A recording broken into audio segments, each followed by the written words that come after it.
All right, folks. Thanks for being here for the final event of the Nepal Earthquake Summit. We're going to have about an hour to have a town hall, an open discussion, a forum for asking questions. We've been very lucky that Mahendra Shrestha and Swarnim and Waglé have agreed to be the hosts of our town hall. These are gentlemen who are incredibly knowledgeable about Nepal and about the earthquake and about development. So we're very fortunate to have them, as I said, agree to be our hosts for this. I believe the gentlemen would just sit here and have hopefully a semi-comfortable seat.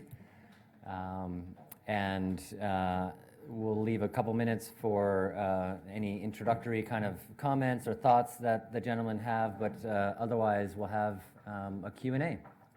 So yeah, we can just leave that door open is probably fine. All right.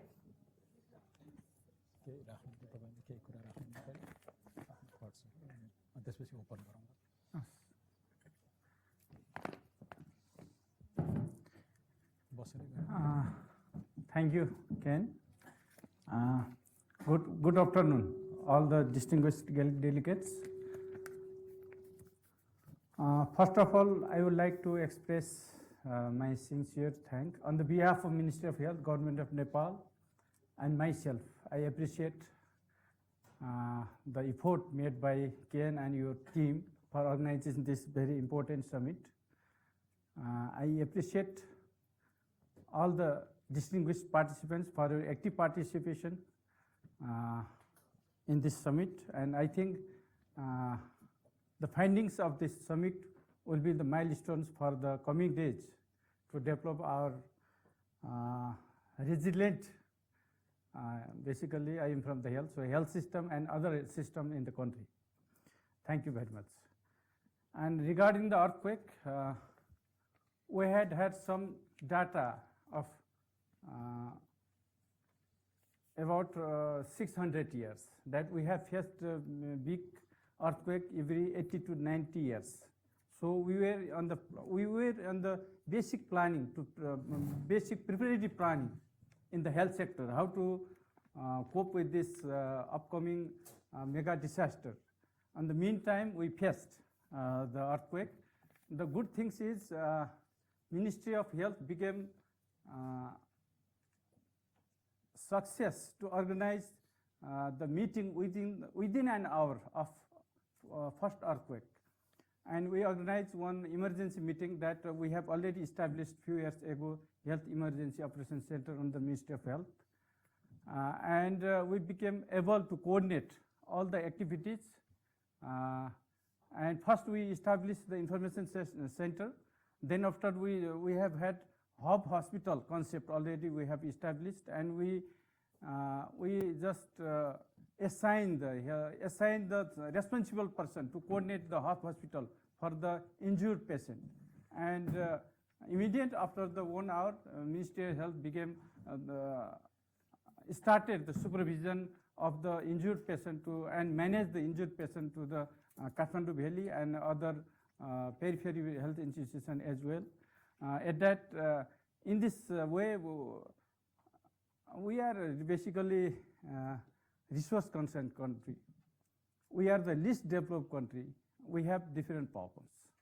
Even though we can say that the management what we have been done by the Ministry of Health is satisfactory and globally recognized as well, because every citizen gets the treatment on an expected time period.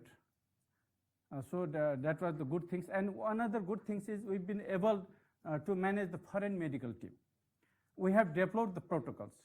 And there were some teams which did not follow our protocol and did not consult with the Ministry of Health. The majority of the team, 134 team, 36 team consulted the Ministry of Health, and they conduct their services according to the protocol developed at the Ministry of Health. And the finding what we have is better than any other disaster. Like we can compare, the comparable is Haiti. In Haiti, there was no any protocols. If you see the amputation rate, it was massive.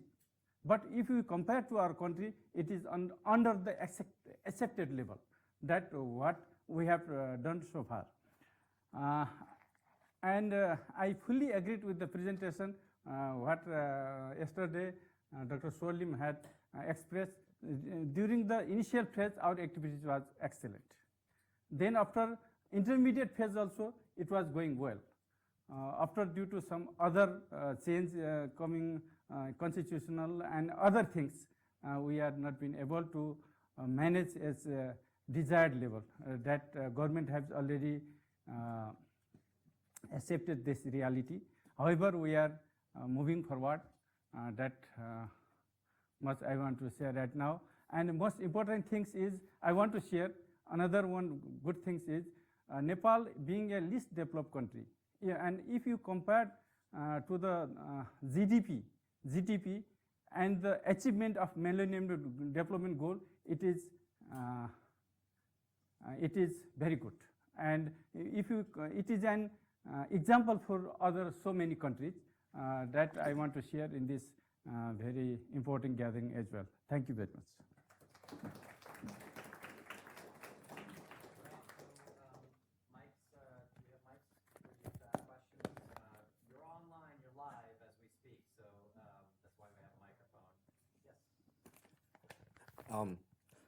This is slightly vague, but I was just wondering if you think that if Nepal government is more prepared for an earthquake, if it comes like very soon, after the lessons you've learned from the recent crisis. We were preparing. We were in the planning phase since 5 years. That's why you may be aware about the no one major hospital is collapsed in Kathmandu. And even we have we were in the phase of retrofitting. Few hospitals, 5 hospitals were retrofitted during that period, including structural and non-structural. I will give one example. In TU teaching is which one is the big hospital in Kathmandu, and it was intact. Nothing happened. Even one table did not break in that disaster. That we had we were planning, we are doing, but that was not complete yet well. And we have trained more than 350 medical doctors in the Kathmandu Valley regarding this preparation of this mega disaster. That's why that makes us easier, basically to manage the cases and forming the triage in every hospital. That was the outcome of the preparation.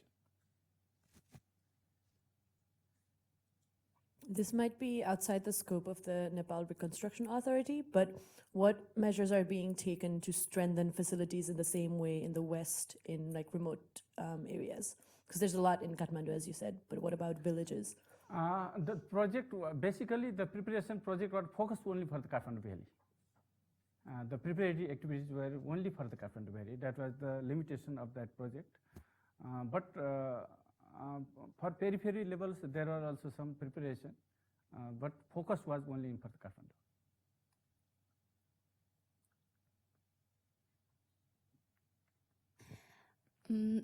I think we, I mean, from what I have read, being Tribhuvan, what's the name of the airport? International Airport. Tribhuvan International Airport, being the only international airport, it did cause some impediments. There were so many limitations. So going forward, if it were to occur another earthquake, do you have, has the government planned any, alternative way, like how are they going to better organize it? Regarding the international airport, I think our Dr. Swarnim can. There's been a long discussion on the need for a second international airport. So even the acronym is now well established, SIA, Second International Airport, SIA. I think there's immense potential in building one in Nisgad. There's 80 bighas of land.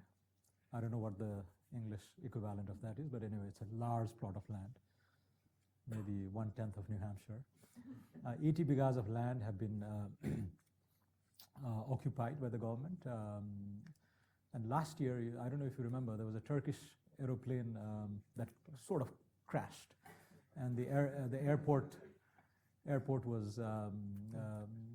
was closed for 4 days, and it took Indian assistance. You know, Hughes, I think Hercules plane had to come and sort of help us to move that plane. So people immediately again talked about the need to expedite the second international airport.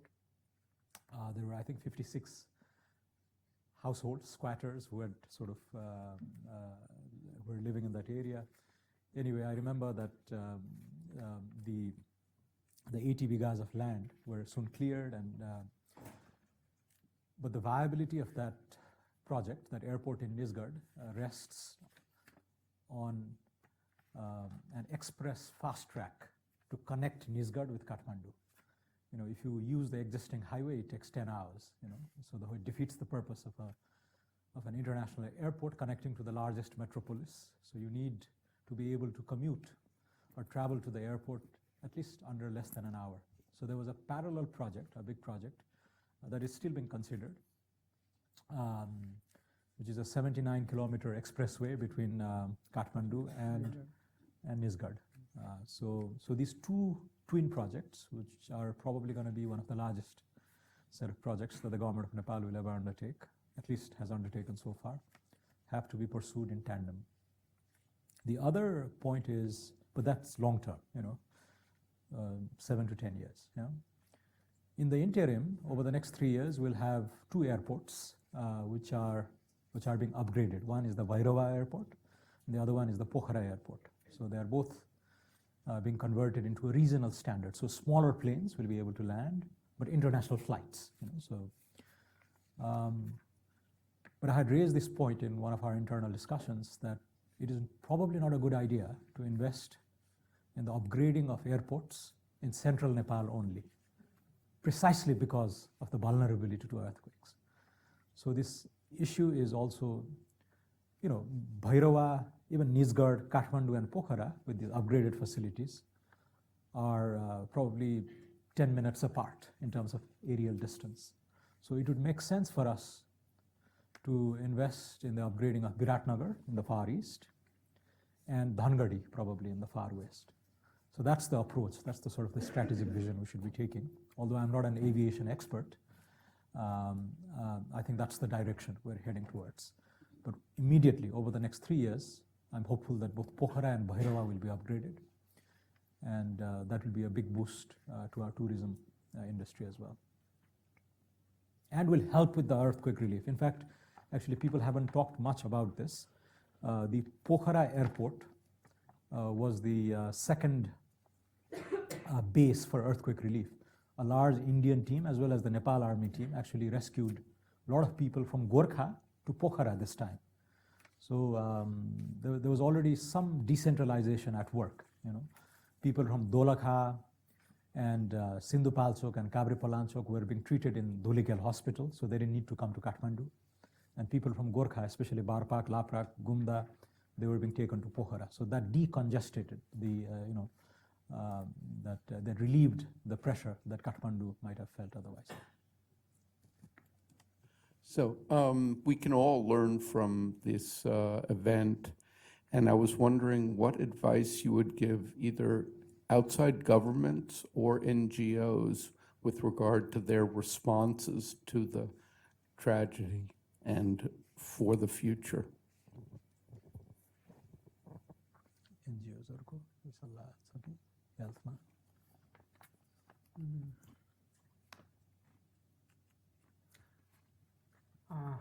Yes, we have received big support from the private sector during this disaster, within the country, from outside the country as well, through different NGO, different private sector and government sector as well.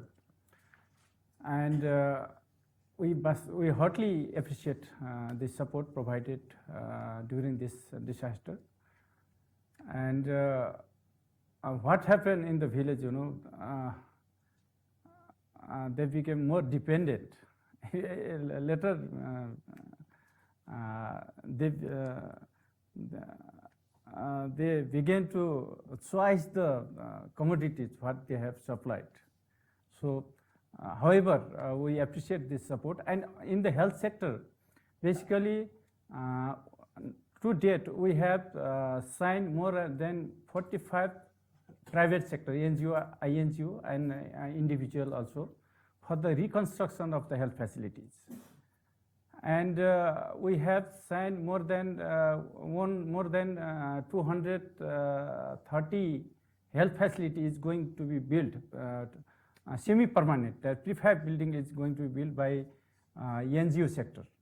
And as well, we have classified into different grades. One is prefab, one is local material. If some NGO is interested to build the facility by the local material, we call it shelter. And one MDM France, they have built 18 shelters, mostly in the remote part of the Sindhupalchok districts, and already completed. And repair and maintenance as well. More than 50 facilities are going to be repaired and managed by the NGO sector.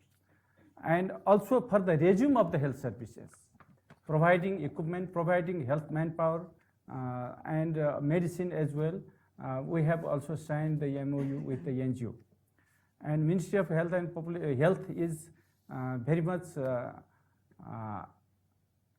happy with the support provided through this NGO, and that's why we have been able to resume all the services within a month in every district. That is the achievement. So for coming days also, in health sector, basically I can say in the health sector, we appreciate the support that is provided and have a plan to strengthen the relation with the NGO as well. Just to add to that, I think more broadly, I mean, NGOs are going to be an indispensable partner of the government in times like these, in crises like these. I mean, their core advantage is the agile nature in which they can work, the speed that they can bring, the efficiency. And while the government processes are bureaucratic and a lot of paperwork, decision-making, hierarchy, NGOs are free of that. But as I alluded to yesterday, especially when working in low-income countries, developing countries, NGOs need to have built-in competencies regarding self-organization, self-discipline, self-delivery. They should not be expecting too much hand-holding and husbanding by the state, which is already too busy dealing with the big issues.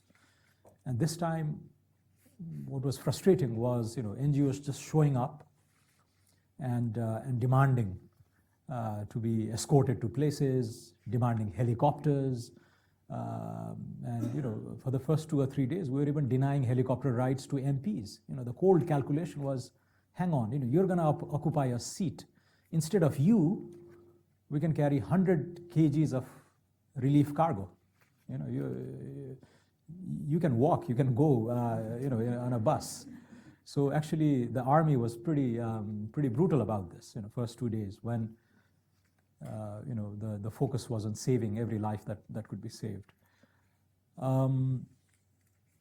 I think one area where the government performed poorly was not indicating the list of priorities, the urgent things. So, if the government said, we need, of course, essential medicines, but tents are a priority here, tents and tarpaulins, rice, oil, salt, the basic essentials is what we need.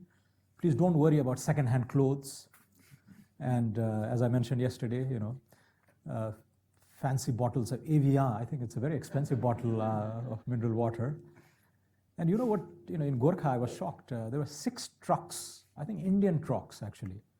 It was full of this Bisleri mineral water, And the poor CDO doesn't know what to do with this, And it's clogging up the whole logistical sort of landing area. And so, I think common sense should prevail. And some kind of cultural specificity and just respect for the sort of domestic circumstances would help. What might have worked in Honduras in the context of a cyclone, or even in Haiti in the context of earthquake, I think might end up being counterproductive in a situation like Nepal. So, need for an NGO, definitely. The work that NGOs do, they can reach the vulnerable communities quicker. They can deliver services without being trapped in these paperworks and slow processes. But they do have a PR battle of their own when it comes to sort of the being transparent and the amount of money that goes into the overhead, the administrative expenses. And this, I think, what Mahendra ji was alluding to, they were sort of focusing more on the sort of the easy part, the last mile, the problem of the last mile, the reaching the most distant communities, the most vulnerable communities, the distant the geographical wards and villages were still left to the state. So the low-hanging fruits and the easy bits were done. Selfies were taken, pictures were taken, they were posted on Facebook. Maybe that generated another cycle of fundraising and all that. Not being too cynical, but many of them were driven by those motives as well.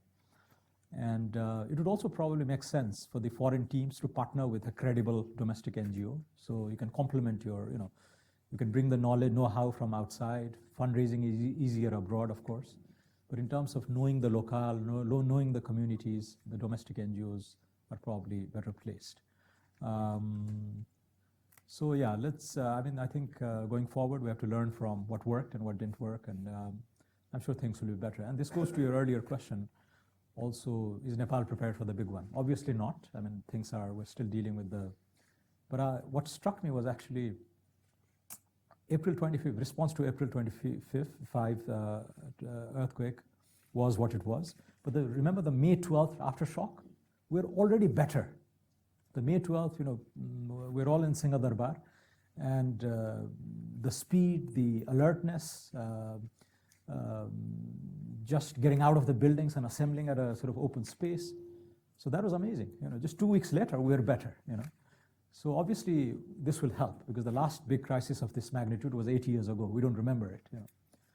The only person I had an intelligent conversation about the 90 saal ko bhuichalo, the 1934 earthquake, was with the legendary Satyamohan Joshi, who is 95 or 94. So nobody remembers it. But this one has happened in our lifetime, and I'm sure we must do better. As they say, never waste a good crisis for doing things better. Is this on? Oh. This question is mostly for Swarnim ji. But knowing what you know about the National Planning Commission, the work that you did, a sizable amount of work that you did in a short period of time, and the transitions that have occurred, now in this sort of like interregnum period between as the National Reconstruction Authority is yet to fully ramp up, and then the line agencies have this 91 billion rupee budget that they can use at their discretion. They're not mobilizing. Knowing what you know about the capacity and the capabilities of the National Planning Commission, what is possible? What might their role look like, and what are the things that you think they could do either now before the Reconstruction Authority starts and after? I mean, it could be a technical question, but just talking about it in broad strokes about what roles they might play in the overall institutional architecture, I think it would be helpful for everyone in the room. Good question. I mean, NPC is different from the ministries like health and others in the sense that it's not an executive body. It's an advisory body. It's chaired by the Prime Minister. So its authority and its legitimacy is derived from the legitimacy and the authority of the Prime Minister. So if the Prime Minister is very competent, if the Prime Minister is very dynamic, that sort of rubs on to the authority and the legitimacy of the NPC as well. Also, the individual competence and the personality of the Vice Chairman also matters for the National Planning Commission. So it's more the power of convocation that the NPC can really exercise, which means, in terms of protocol, by sheer, I think, historical process, members of National Planning Commission, the position that I used to hold, it has been ranked above the level of the secretary. So what that means is I can summon secretaries. And that's a huge, in a bureaucratic world, that's a huge privilege. I can sit in Singha Darbar and I can summon 5 to 6 secretaries, health, education, finance, and have a conversation with them.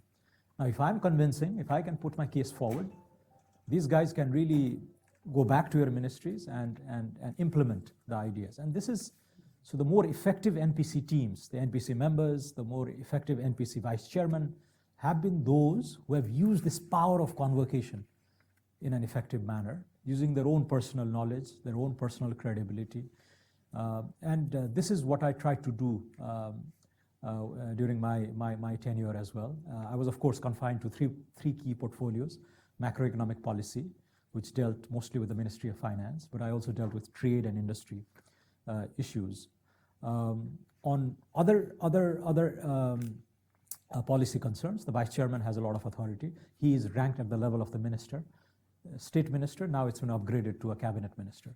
So again, that means he can not only summon secretaries, but he can even summon junior ministers. So this is a huge privilege that some of us have been using and exercising. In addition to this, which is contingent on the individual competency of the NPC member or NPC vice chairman, there's also certain routinized procedures. So there's something called the MDAC and the NDAC, which is Ministerial Development Problem Solving Committee or something like that, and it's a nice procedure, actually, and it has worked well in the past. Last 2 years, last year and a half probably not as well as it should have. But the idea is every 3 months or 4 months, quarterly, 3 months. Every 3 months, first the discussion happens at the ministry level.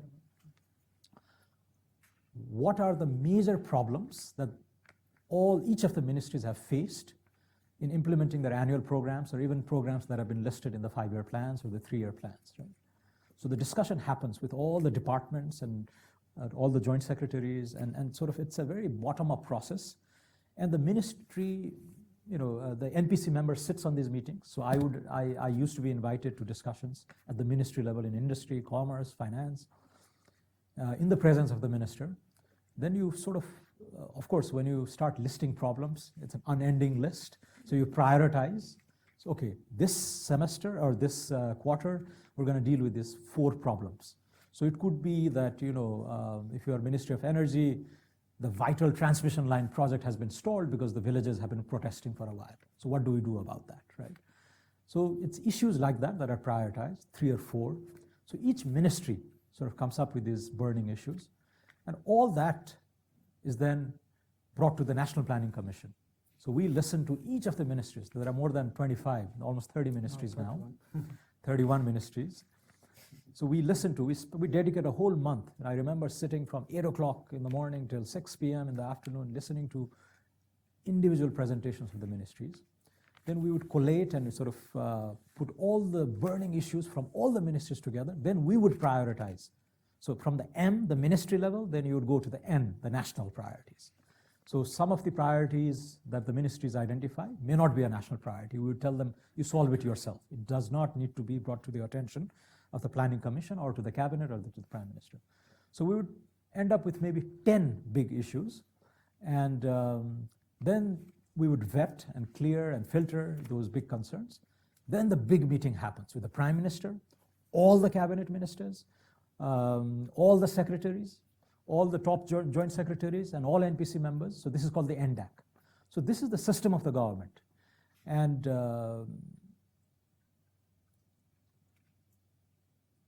it's quite professional. And again, it depends on the authority that the Prime Minister exercises. For example, he can name and shame right there in the meeting, and that can be a powerful incentive for non-performing ministers. I remember the last meeting I attended, Nepal is undergoing through this serious power crisis, load shedding. And the Ministry of Energy has been allocated a big sum of money, 2 years ago in the annual budget. But they were able to disburse only 6% of the money that they had been allocated. So the most important issue in the country, probably the most important portfolio of the day, yet in terms of delivery and performance, it was the worst performance.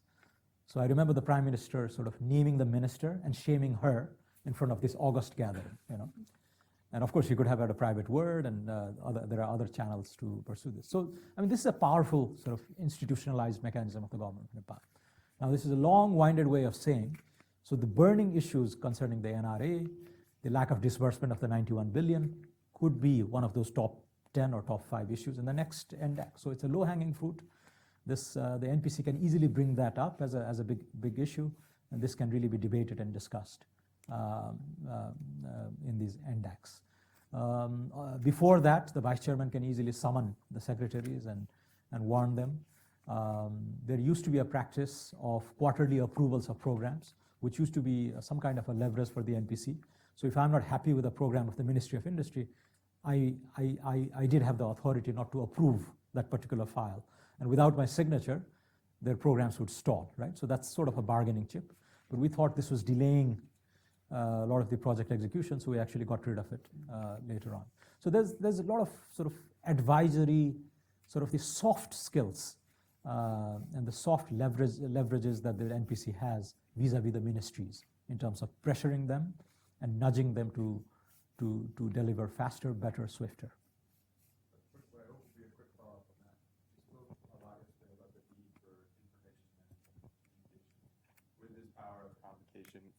With this power of convocation, coordination, and prioritization, how can the NPC, in a vision you may or may not have, how can it help with some of these issues of information management, data, and communication?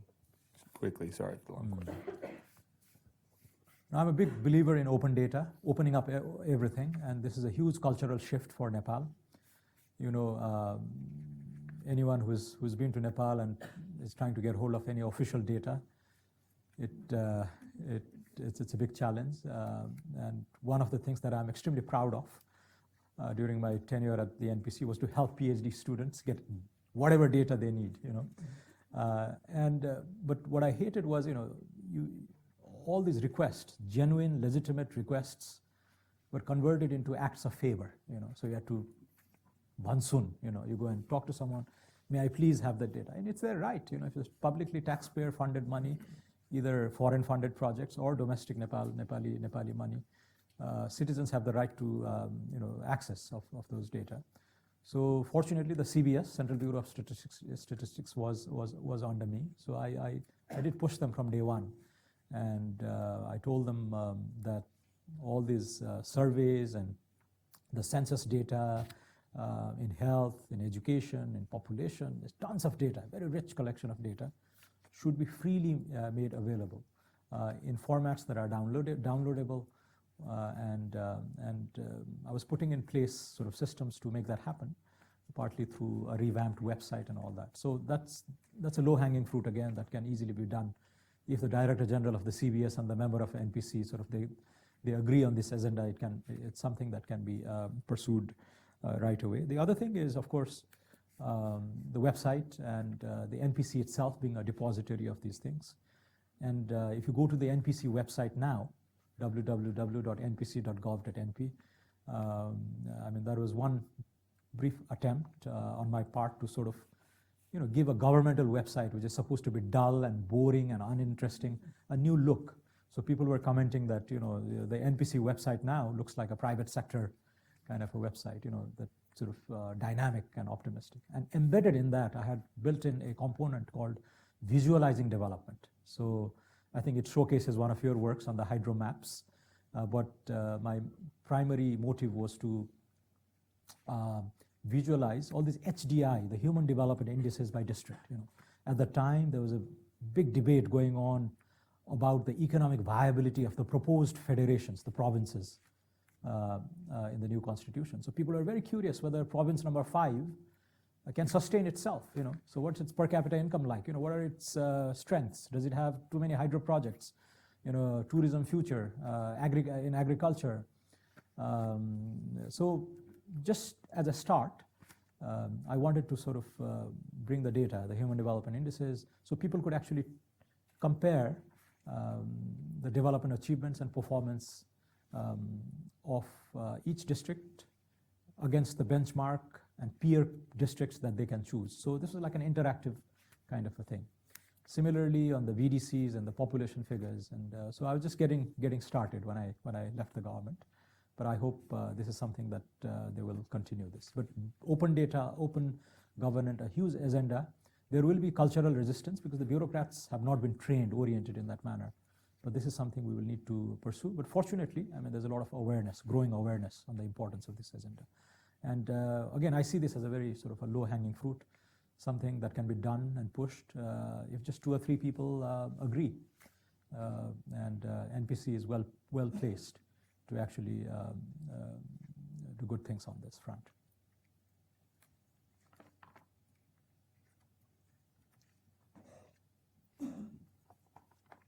Thank you both for your time and your expertise and being here to answer questions informally. It's really great.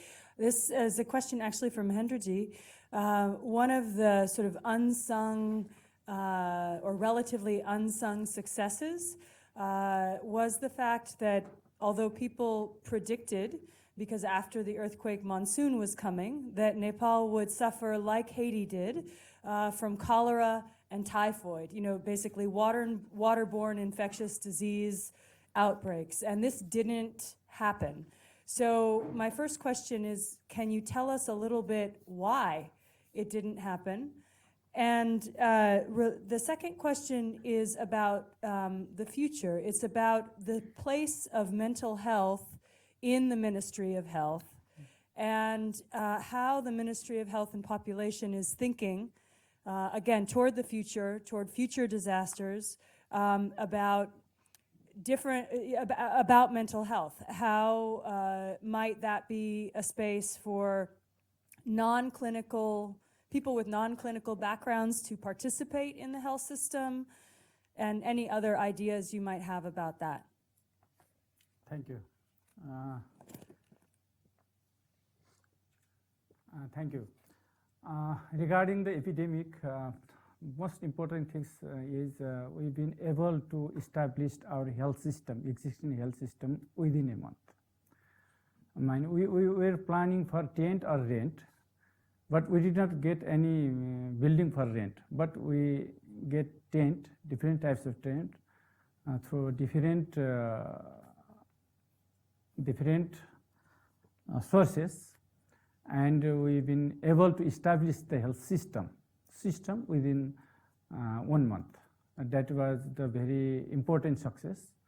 And after that, we were thinking about, we were very much serious about the upcoming epidemic like cholera, typhoid.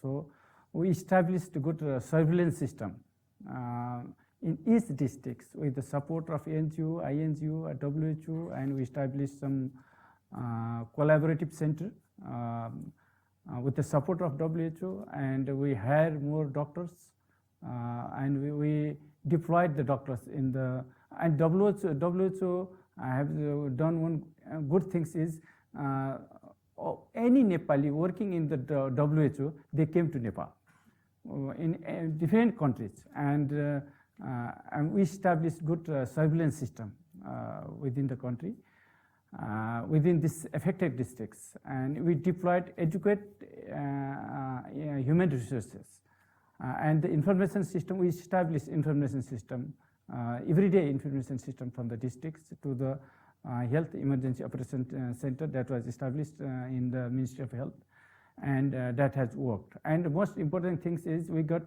big support from the NGO as well regarding the WAS, regarding supplying the water purifier and other sanitation activities in the districts also worked in this time. And if we'll get some suspect, immediately the case was handled by the ministry, and that has worked, and we do not face any big epidemic in this post-disaster situation that I want to share. Regarding the mental health, we have yesterday also, I forgot his name, He has presented rightly, Ian or something. Yes, he has presented, and that is the situation. We have not very good mental health situation in the country. While coming in the airplane, I got one magazine that written that the doctor population ratio in United Kingdom and India is 51 times higher in United Kingdom. The mental health expert that is available in the United Kingdom is 51 times higher than the India. That is the situation in our country as well. We do not have very limited psychiatrists, limited psychologists, and we do not have as such community mental activities from the government sector. But there is some activities from the NGO. United Mission to Nepal is the one old institution providing the mental health services, and there are some NGO, they are providing mental health services in the community level. Now government is planning to integrate this mental health services into the general health services, basic health services. Mental health services is also the part of general health services, and that is correctly defined by our Supreme Court as well. If Ministry of Health will not provide the mental health services, and maybe the minister or secretary will be fined by the Supreme Court. That order we have received recently, and we are planning to integrate. For this most affected 14 districts, now we have managed by the support getting from the different sector, like we are getting support from USAID also, and USAID has taken some districts through Health for Life, one project is there, and also getting support from TFID, they are supporting for TPO. We have one NGO, and there is some project going on through the United Mission to Nepal also. So now in this post epidemic situation, post this earthquake situation, we have conducting the mental health services in all the 14 districts, but we are now planning how to integrate these services into the general health services. That is the plan for the coming days. Thank you very much.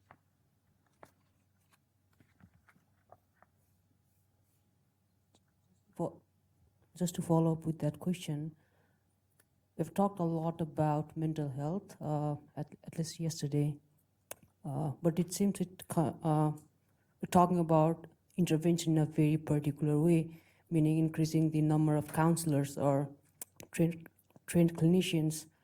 While I think that might help, I also think there's a lot of stigma in society to go to a mental institution. And my question is, have you thought about leveraging existing cultural practices? Because we can see that people are religious in Nepal. So for someone praying to God every single morning might be this kind of spiritual healing. It's just an example.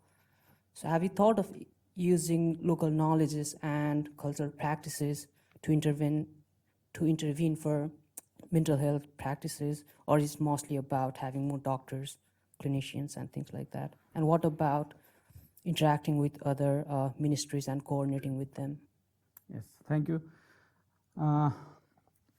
During this post-traumatic situation, majority of cases we get in the community. And if we treat in the community in early stage, that is the good solution.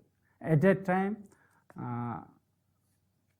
I think there is no any such stigma as well, because in early stage, if the patient goes towards the psychotic, like schizophrenia, bipolar disorder, it is difficult, and the community perception is a little bit different.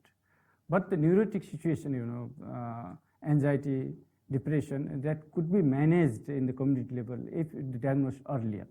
So we have adopted the community mental health activities and increasing the number of counselors, increasing the number and giving the mental health training to the peripheral level health workers, and providing to the community level as early as possible is the solution for this, and we are adapting this strategy as well. For the advanced cases, now government has developed some strategy to establish some referral hospital in the different segment of the healthcare delivery system. Just to add to that, I think the institutional response is important. So, Yeah. you know, but Nepal's strength is it's the social capital that we have, which is probably distinct from sort of the nuclear, atomized family structure of the West. Is, you know, a lot of the problems are taken care of internally, you know, in terms of large families supporting one another and all that. In addition to that, Nepal also stands out in the region, in South Asia region, and also in broader Asia Pacific, for having a very vibrant community radio network and FM stations now, you know, practically all over the country. So a lot of the counseling, you know, it's the stigma is attached when, you know, you are seen to be going to seeing a psychiatrist or a certain hospital. Somebody, some neighbor of yours sees and, you know, spreads the rumor that, oh, I saw this guy going here and there. But, you know, if you can listen to the sort of informed guidance and counseling and advice from trained psychiatrists and professional doctors in the privacy of your own home, I think that's also a very important strength. And the third one is, you know, what has worked in Nepal in breaking taboos and barriers in the past, going back 30, 40 years, is the use of entertainment. So, you know, Mahajodi, everybody knows Madan Krishna Haribamsa. You know, God knows how many sort of subjects that they have tackled, you know, in a very entertaining, in a very funny manner. But, you know, I remember 25 years ago, they were talking about intercaste marriages and, you know, inter-ethnic harmony. That's no longer a taboo in Nepal. It's broadly accepted. The intensity is increasing. Just 2 months ago, I saw them tackling the issue of air pollution as a result of burning this, you know, black carbon. Everybody talks about global warming, greenhouse gases, but there's very little countries like Nepal can do. It's up to the Chinas and the Indias and the Americas of the world to take care of the big problems. But Nepal can do a lot about the black carbon, the local pollution, and they were taking this on. So I think it's a huge asset that we have. They're very credible, they're very funny and entertaining, and very important messages about what to do in circumstances and difficult circumstances that people find themselves in these areas. They can be a big beacon of hope and guidance. Yeah. So regarding the mental health, you said that there have been plans to increase the awareness and everything. So how do you plan to measure the effectiveness of the mental health? Like, it's necessary to see whether the plans that you've made is effective or not. So how do you intend to measure if the plans you've made works or not? We have already measured the effectiveness of community mental health activities. And there are so many research since very long time. And there are so many articles as well. Community health, mental health works in the country. And that we have adopted this strategy. And the plan is to integrate this into the general health services, basic health services. And that is a plan for the coming days. And previously, I was the director for the National Health Training Center. And I plan for the health worker to give the intensive training in the hospitals. And I organized one meeting with the psychiatrists and psychologists. And their opinions was entirely different than what I have thought before. Because if we will provide the training to the health workers in the sophisticated hospital, they will see only the advanced cases, not the primary cases. And to see the primary cases, health workers should go to the community and provide to the community mental health services with other services. At that time, the early cases they can detect. Otherwise, health workers will not be able to detect the primary cases if we provided training to the referral hospital. that concept came from the psychiatrist working in this area and psychologist, and my concept changed after that. Yes, regarding the community mental health, that is globally accepted. We have globally started curriculums, training designs, and we have customized according to our community as well. That is the things.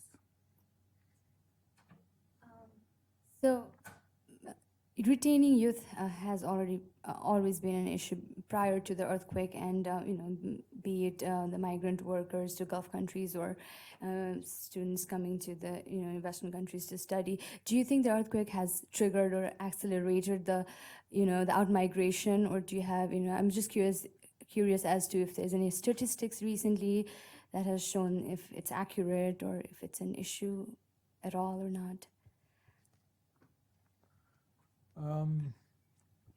I haven't seen a sort of a systematic study, based on hard surveys and sort of with a large mass of data. With the anecdotal experience, anecdotal sort of thing, and some newspaper coverage is families that have found themselves in a difficult situation, have been looking at opportunities to go abroad so that they can support. So even if they were on just above the poverty line, and this crisis has pushed them below the poverty line, so people have been tempted to go abroad.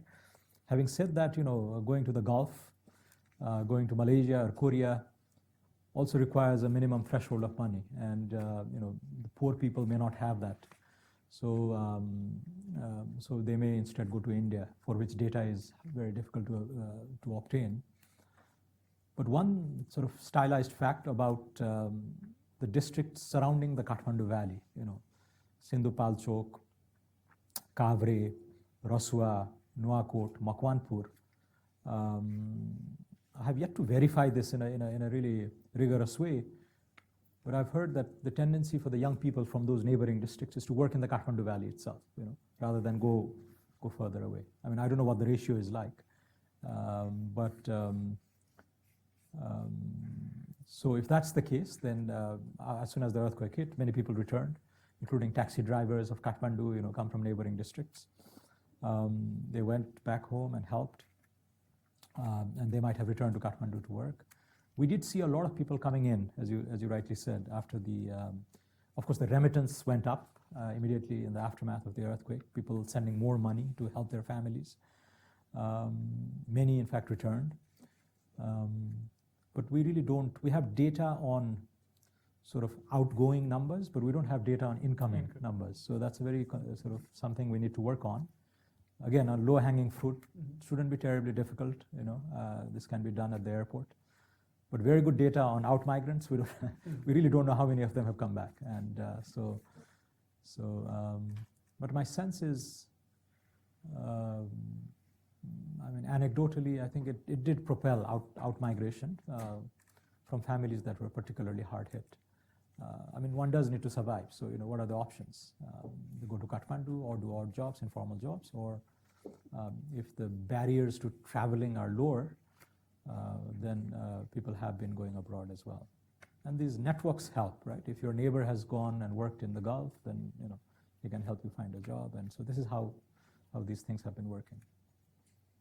An interesting paper actually written by the Center for the Study of Labor and Mobility on migration in the post-earthquake. Preliminary analysis a couple months ago, but it feels it's something to start with.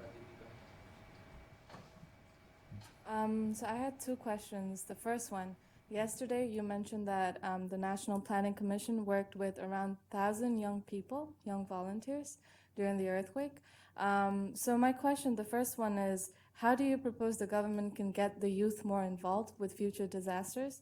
And my second question is related to education, but I just want to put it out right now. How does the government plan to educate or just make people in the remote areas in Nepal aware about earthquakes and what to do during an earthquake?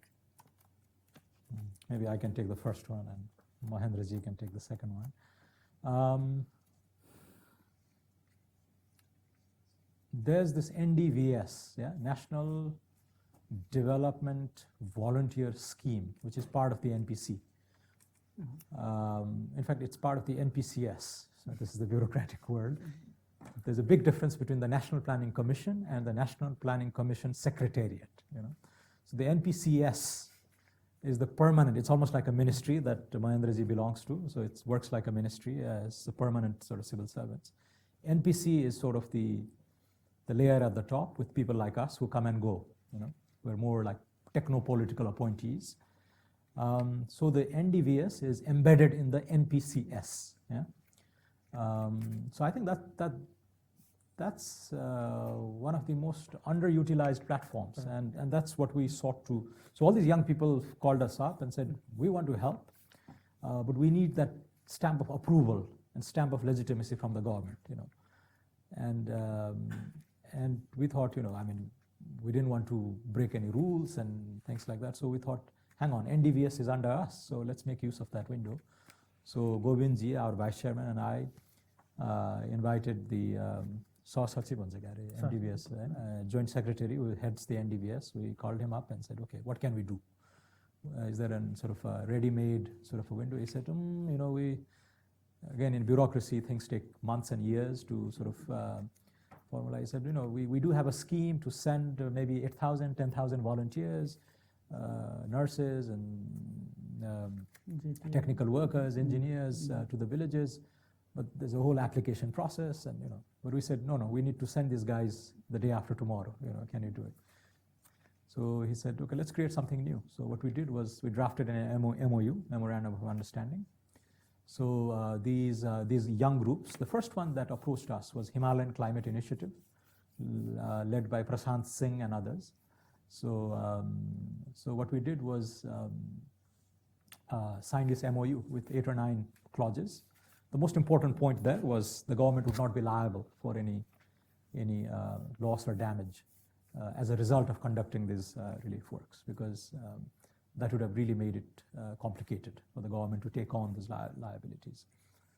And there was no way for us to vet and verify and monitor whether, you know, certain issues were genuine, and you know, it's a big problem in Nepal to really monitoring and sort of implementing things.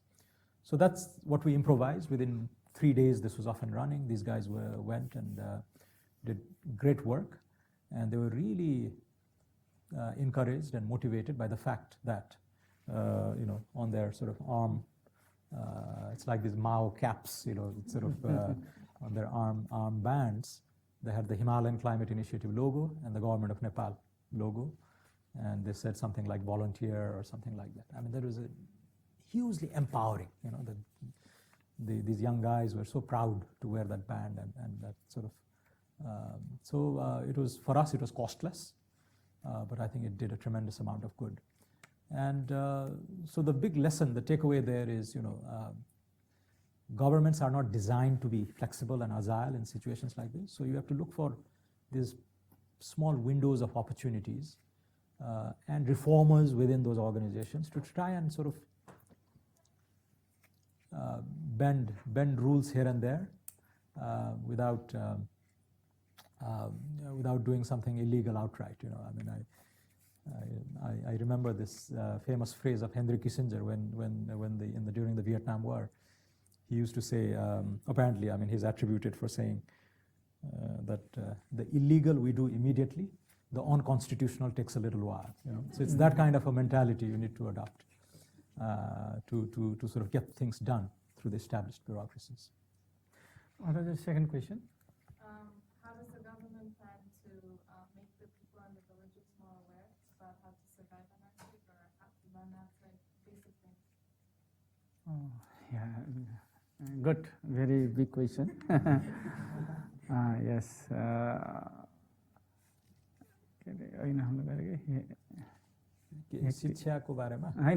How to aware the people regarding the future any disaster like earthquake, and yes, Nepal is always prone to different natural calamities. Earthquake, we are always threatened by earthquake.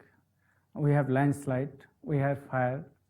In storm, storm, more than 300 people killed each year, only from the storm. And we have road traffic accident, that's why we'll call triple burden. We have communicable disease, we have non-communicable disease, and we had these natural calamities also. So we call triple burden of disease we are facing in our country. Road traffic accident is another one. And fire, always, flooding, all these are the things. And I think government has tried to educate through different media. Now, in different curriculum also, all these things has incorporated to our curriculum as well. And another thing is in health sector, we have the training. We have different types of community awareness activities in the community level. Through the community health volunteers, through the health workers, and we have different mechanisms. In Red Cross also, they are also doing these awareness activities. From the education sector, from the women development and child, they have also program regarding this awareness activity. I think we are doing through different sources to make people more aware about the disaster prevention, mitigation, management activities that we are doing. And in health sector, we have a special program through the district health office regarding the formation of community rapid response, CRRT, rapid response team. We have formed in different community levels as well. So we are doing on that. Question over here.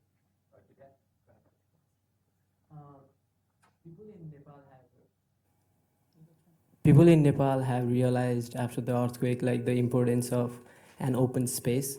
Like there were several aftershocks, and then the very first thing that they did is find an open space and then like go to Tundikhel or like some other places where they can basically seek shelter. And while we prepare for like another earthquake, have we realized like the importance of open space? And then like yes, we have to give priority in coming up with the protocol to build houses, but like it is very simple to to allocate a land and then have that open space around in capital city or like in major cities. So I think like along with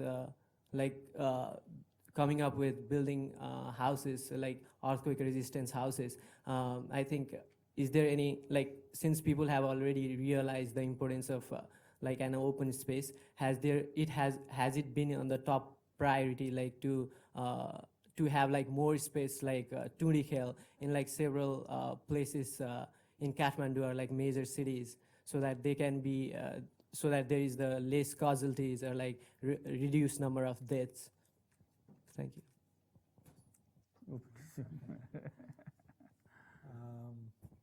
One thing I've noticed in Kathmandu is there's been a huge positive awareness on the need for open space now. And there have been tangible results, very heartwarming results actually. Do you know Narayan Chowr in Naxal? It's been transformed completely after the earthquake. And it used to be this barren plot of land.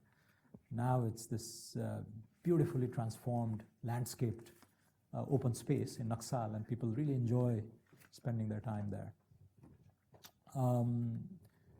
Before the earthquake, there was tendency to use all the open space and sort of construct something there. You know, people see open space, okay, let's construct a community library or this and that. That's all gone. You know, people who used to push those, and the MPs, you know, the young MPs of Kathmandu have been quite vocal and active. So I think the awareness has grown a lot, and I think people really now know, having lived through the difficult experience, the huge importance of open space. One of my, I mean, this has been floated once in a while, but I need to push this. I would want to push this agenda going forward. Is, you know, people who know Kathmandu Valley, from Jamal all the way up to Tripureshwar, where there's the Dasrath Stadium. In the old days, in the Rana period, it used to be an uninterrupted open sort of piece of land. But now there are all these barricades, and it's been fragmented, segmented, and there's the headquarters of the Nepal army there. So I'm going to argue quite publicly and openly now on that it doesn't make sense to have the headquarters of the army of a country in the middle of the capital city. That needs to be removed. And then the stadium is actually, I would have been quite happy if the earthquake actually did a good damage to the reactor. But we may have to pull it down. But the vision I have for Kathmandu in terms of open space is really have this massive sort of huge and open space all the way from Tripureshwar to Jamal, and the former royal palace is also it's a fantastic open space, and so we could have a I might need to push. That is used for the camps as well. But so the parallel there is Central Park in Manhattan. I don't know what the ratio is, but probably 1/8 of Manhattan is Central Park, right? So I think we should aim for that.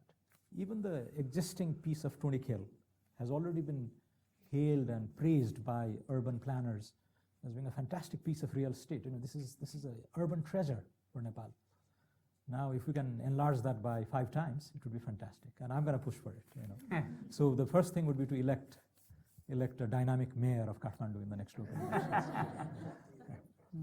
Okay, we'll have one more question. We're just at already 10 minutes past our time, but go ahead, please. Dr. Waglé, this is for you.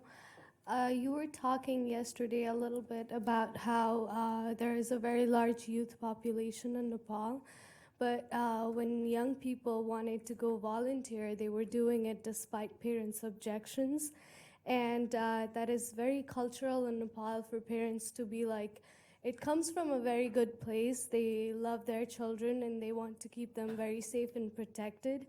But it is also a kind of barrier for young people in Nepal who want to do something and who want to maybe sometimes go to risky places like a village that they've never been to and know nobody in and do something. So how moving forward can we combat this challenge of parents becoming sometimes very overprotective, which doesn't let young people do what they want to do for the development of the country? I mean, my approach is, don't do anything that is blatantly foolish and stupid. But if you are more than, if you are over 18, if you can vote and you can elect people, you can, I think you can exercise your own judgments and instincts. So try and educate your parents, convince them of the cause if you believe in that cause. If they don't listen to you, just rebel, or lie, a white lie. But you have to believe in the purity of the purpose, the cause, and you have to be above 18. Then you're forgiven. Okay, on that note, let's thank